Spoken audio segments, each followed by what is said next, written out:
네, 안녕하세요. 평생학교 시청자 여러분. 여러분들을 미나의 세계로 안내해드릴 미나 그리기 강사 김미연입니다.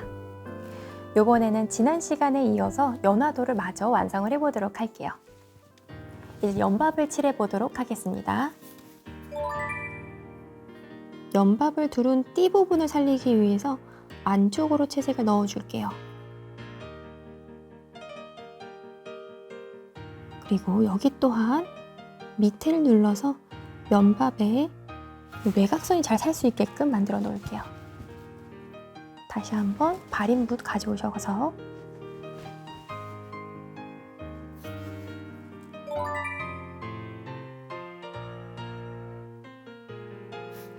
얕게 발임을 하도록 하겠습니다.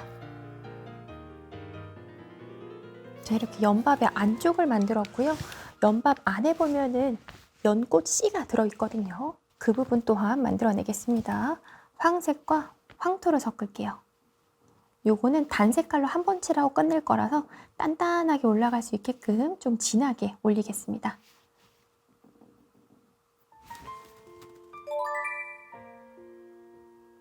약간은 타원형이 될 수 있게끔 가로 길이가 조금 더 길게 그려볼게요.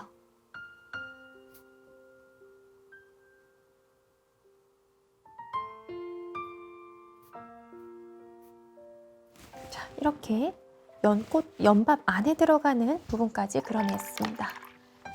이제 남은 부분은 외곽선입니다. 외곽선 따주시면 되는데요. 외곽선은 내가 맨 마지막에 사용했던 색깔보다 진한 색깔로 외곽선을 그려줄게요. 연꽃부터 해보겠습니다. 연꽃은 양홍 색깔 더해서 외곽선 그대로 그려낼게요.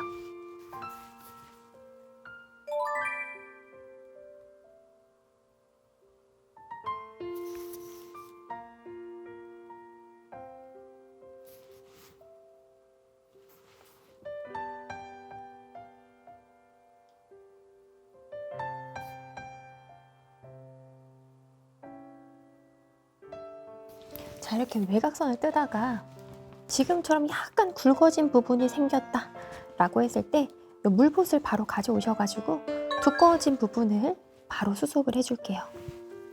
살짝씩 깎아내면서 잔여 물감을 안쪽으로 좀 넣어주시면 됩니다. 선이 너무 두껍지 않도록 다듬어 낼게요. 연꽃 다음에는 연잎을 외곽선을 뜰 건데요. 연잎 외곽선 뜰 때 주의하셔야 될 점 좀 알려드릴게요. 연잎 외곽선 뜨는 거는 어렵지 않은데요. 안쪽에 들어가는 Y자 인맥을 잘 살려주셔야 돼요. 그래서 Y자 인맥 넣는 방법 보여드리겠습니다. 안쪽 사이에 있는 애는 그대로 가운데로 당겨내시면 됩니다. Y자 있는 부분은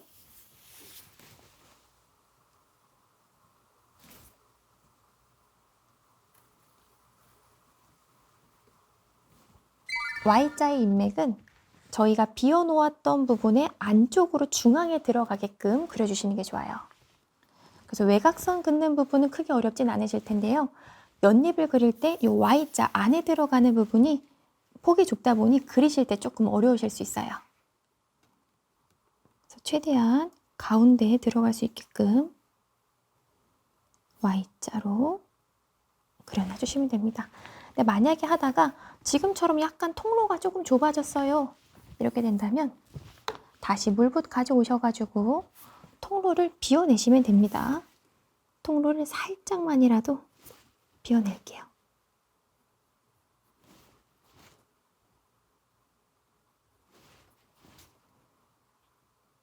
그래서 통로가 시원스럽게 뚫려 보일 수 있게끔 해주시는 게 좋습니다. 자, 이렇게 외곽선을 다 땄습니다. 안쪽에 요 연밥 위에 있는 노란색으로 남은 부분에 모양을 조금 살짝 내줄게요.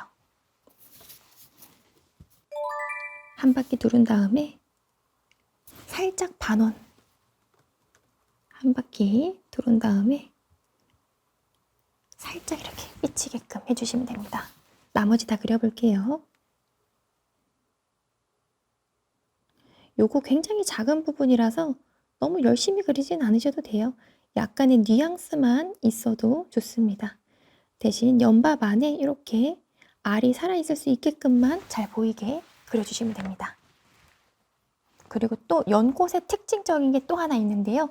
바로 이 줄기 부분에 털처럼 털 처리를 해줍니다. 여기 있는 거는 그냥 이렇게 민자로 남기시기보다는 살짝씩 붓을 일자로 눌러주시면서 털 느낌을 살짝씩 내줄게요. 이때 피하셔야 될 거는 이렇게 띵띵띵띵띵띵 일자로 있는 듯한 느낌만 없으면 됩니다. 섞어주시는 게 좋아요. 그래서 같은 층에 있지 않아 보일 수 있게끔 층을 달리해서 나머지도 털 처리를 살짝씩 해줄게요. 연잎에 왜 털 처리가 있는지 궁금하실 수 있는데 연잎 줄기 자세히 보면 약간 뽀송뽀송하게 털이 좀 달려 있습니다. 그래서 그런 부분을 강조해서 표현한 거라고 봐주시면 좋을 것 같아요. 나머지도 가볍게 털 처리 다 놓도록 하겠습니다. 자, 이렇게 거의 다 완성이 되었어요. 저희한테 남은 거는 수술 그리는 부분입니다. 아크릴 물감을 이용해서 수술을 그려볼 겁니다. 아크릴 물감 흰색을 가져올게요.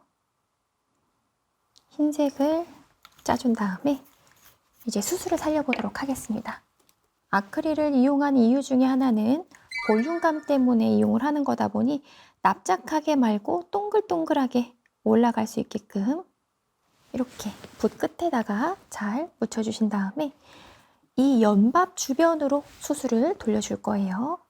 수술 머리를 그릴게요.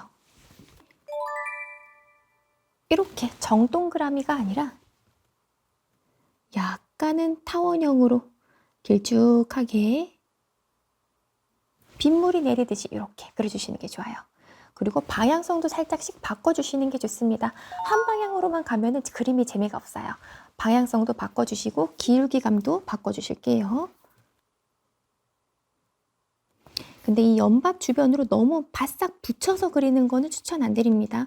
왜냐면 연꽃 수술에도 줄기가 있겠죠. 저희가 줄기 그릴 자리는 남겨 놓으셔야 됩니다. 방향성 바꾸시면서 누구는 붙여서 그리기도 하고요. 이렇게 누구는 조금은 떼어서 거리가 멀게끔 그려주시기도 하면서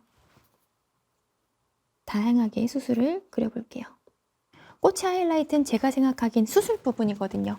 수술만 잘 살려주셔도 그림을 훨씬 더 예쁘게 표현할 수 있습니다. 그래서 오늘 수술 그리는 거 한번 자세히 봐주실게요. 자, 이렇게 얼추 수술이 들어갈 머리 부분을 좀 만들었다 하시면 수술의 줄기 부분도 있어야 되겠죠. 수술 줄기 부분은 얇게 그려야 되기 때문에 아크릴 물감으로는 못하고요. 황갈색이랑 고동색 부분 섞어가지고 수술의 줄기를 만들어 줄게요. 이 머리 하나하나를 여기에다 연결시켜서 넣는다라고 생각하시면서 하나씩 그려 넣을게요.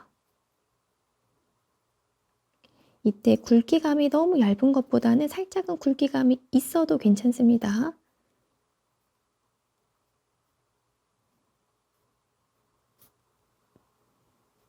안쪽에 들어갈 수 있게끔 수술 머리마다 다 달아주실 거고요. 그 다음에 조금 빽빽한 느낌을 주기 위해서 노란 색깔도 갖고 올게요.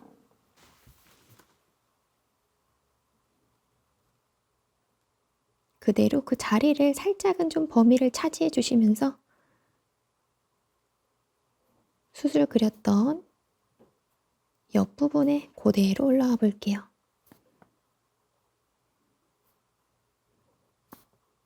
그리고 마무리할 때는 여기 연밥 위에 있는 데다가 약간씩 삐침 처리처럼 이렇게 송곳처럼 살짝씩 바늘을 세워주시면 됩니다. 자, 이렇게 해서 연꽃이 완성이 되었습니다.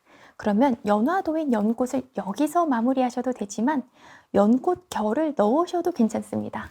그래서 이 부분은 선택을 하시면 되는데요. 결을 넣으셔서 그리셔도 되시고 생략하셔도 예쁩니다. 오늘도 마찬가지로 두 가지 버전을 보여드리기 위해서 이 위에다가 연꽃 결을 넣는 방법을 알려드릴게요. 연꽃 결의 색깔은 흰색으로 넣으셔도 되시고요. 분홍색으로 넣으셔도 되시는데요. 저는 분홍 색깔로 한번 넣어보도록 하겠습니다.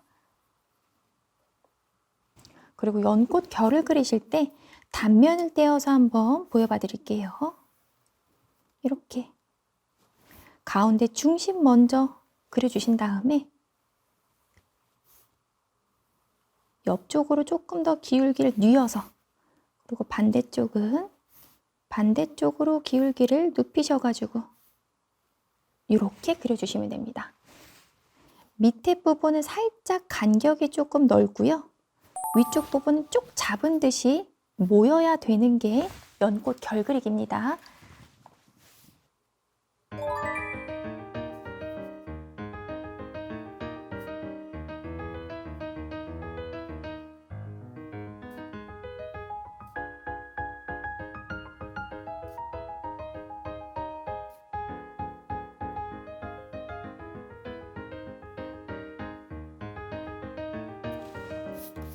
나머지 부분도 중심선 그린 다음에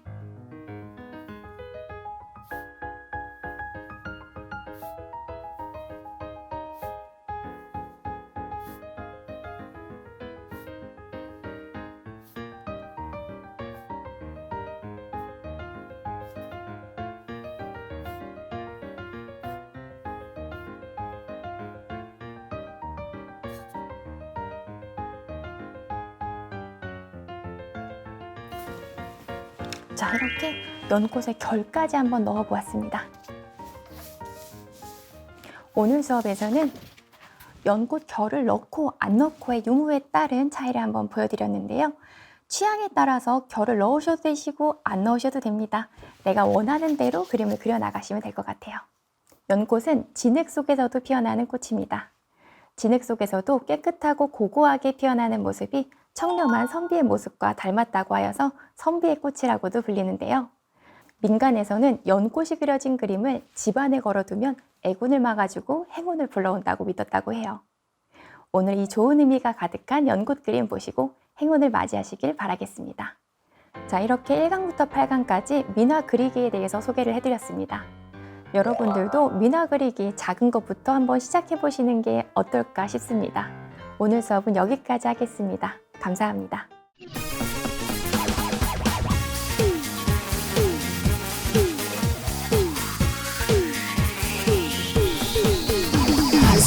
Go!